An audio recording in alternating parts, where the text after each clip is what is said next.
It wasn't like I was just sitting there playing God distributing cars to people, except for the manual Cayenne, because nobody wanted them.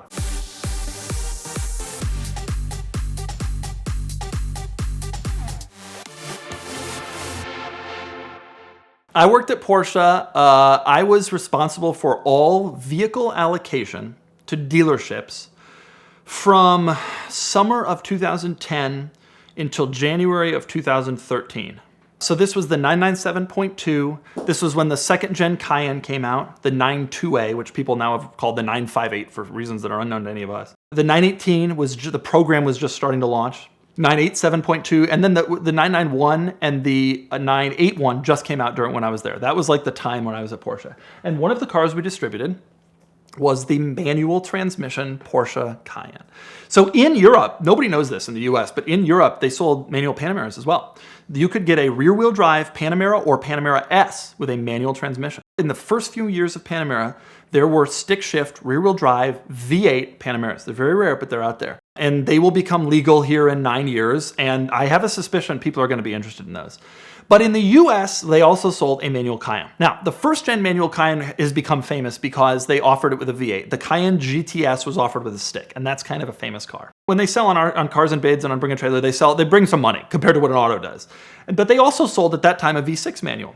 Well, the second gen Cayenne launches in 2011, and for God knows what reason, they kept the manual. For those first few years, you could get a stick Cayenne, but I was responsible for vehicle allocation, and the way that it worked was basically, and this is how it works for all automakers as per agreements they have with their dealerships, whatever percentage of sales you get more or less is the percentage of cars you get. Like if you sell 2% of all Cayennes nationally, then you generally get 2% of all allocated Cayennes. It wasn't like I was just sitting there playing God distributing cars to people, except for the manual Cayenne, because nobody wanted them. Unless you had somebody who wanted it, and then there was no other like car. It wasn't like they could go to BMW. Like by then the X5 manual was gone. Mercedes never did a manual. Like it was this. And so no dealer wanted it for stock, but occasionally they would have a very rabid customer who wouldn't take no for an answer and wanted the car.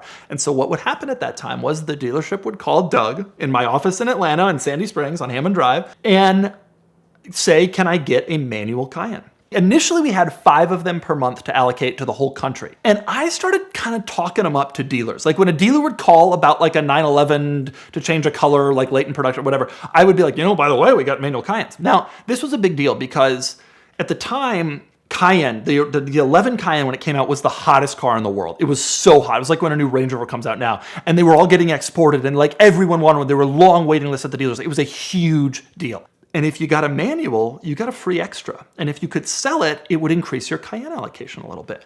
And so I would talk to some dealers who were like always in the hunt to become like a little bigger. Like they were kind of a new dealer. They had to prove themselves. They had a crosstown rival dealer. And I would always be like, hey, I can get you a manual Cayenne. And they would often be like, what? Stop. Okay, man, you're an idiot. Get off the phone. Okay. But some of them would be like, huh. And I remember a dealer in Rockland, California, near Sacramento, they took one and used it as a customer shuttle.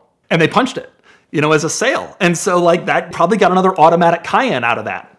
And their customer shuttle, when their customers dropped off their cars for service, they would drive home in a Cayenne manual. Eventually, I had talked so many dealers into doing it that we upped our allocation from 5 Cayenne manuals a month to 10. And there were some months actually where I started to get really a lot of requests. And some months I would up it to 20 or even 30 Cayenne manuals a month, but they were pretty rare. Usually it was in the 10 to 15 range, I would say, Cayenne manuals that we did. The greatest Cayenne manual story is the following one. I'll never, ever forget this story. Okay, so when you're in production in an automaker, cars with no options get built immediately because the way the production works basically is that when you order a car with a bunch of options, they kind of have to get all the options together and then the car gets built. And so like if there's a shortage on colored crests in leather on your sunroof or whatever stupid crap Porsche people get, then that car waits. That isn't scheduled in the build until those arrive because of just-in-time production and all that. And so those high option cars often kind of get sent to the end of the model year or get sent to later when the stuff is available. But a zero option car gets scheduled for production and locked for production like tomorrow because the automaker doesn't have to do anything. It's like they got all that stuff already right there. So I remember one time a dealership in New England calls and says, we want a manual Cayenne. All right, I'm your guy. I open a build slot for a manual Cayenne and they build it with the following options. Auburn Metallic, which was a very nice like dark red that we offered, $700, and Sunroof Delete, which was a $900 credit, believe it or not. So the Cayenne started at like 48, but if you got Sunroof Delete, it was like 47.9, so maybe like $1,100 credit. And that was for the manual. The automatic was more expensive. But so I noticed the manual Cayenne went into the system with only those two options. And I called their regional manager and I was like, hey, you need to tell them they need to actually option this car now because it's going to get scheduled like tomorrow and they're going to lose the ability to like option this car. And then they're going to get stuck with this manual Cayenne with Auburn Metallic and Sunroof Delete. And he said, yeah, no problem. I didn't pay attention to it. I just assumed he took care of it. And a couple weeks later, we were on the phone for another reason, the regional manager that covered this dealership. And I was like, hey, by the way, did they order that manual Cayenne? He goes, no. He goes, you'll never believe it. That car was a customer order, and that's what he wanted. He wanted a manual Cayenne, Auburn Metallic with Sunroof Delete, and didn't even have nav. No other options. He was a college professor, kind of a quirky fellow. And the dealer told him that in order to order that car, it was a $48,000 sticker, that he had to put down a $30,000 cash deposit because the dealer felt that they would lose at least that much money trying to unload this ridiculous car to any other loser. Now, the great irony, of course, is today that car would probably be very valuable. Like, it's a very special car. I have no idea what happened to it, no idea what the VIN is, but it's out there somewhere, probably still in New England. It was the Porsche dealer in Rhode Island. maybe he's driving it to this day without nav, without heated seats, with like just the trashiest build in the world. But it was it didn't have anything, but it was a manual Cayenne. By the time I left, I had probably been responsible for we were going to do 5 a month. I probably doubled that. So in some senses, I'm the father of the second gen manual Cayenne. And then they canceled it for the facelift 928 Cayenne, and then it was over. But I always felt that was kind of the last time Porsche had a sense of humor. I will say, I convinced our PR guys to order one for the press fleet. And because I was the manual Cayenne guy, they let me take it home one night. Wasn't really that great.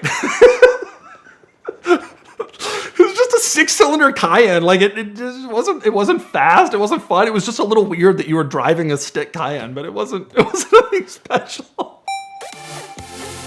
Successful car purchasing is all about knowing your buying power and being able to move quickly, and the best way to do that is getting pre-qualified with Premier Financial Services. Call one of these numbers, speak to one of their representatives, fill out their application, and then you'll know exactly how much car you can buy. You'll approach a seller, tell them you're already qualified, you've got your simple lease set up from Premier Financial, and you'll be able to close very, very quickly. That's why Premier is one of the most powerful partners in the world of exotic car financing, and that's why I turn to them every time I go out and try to buy something crazy.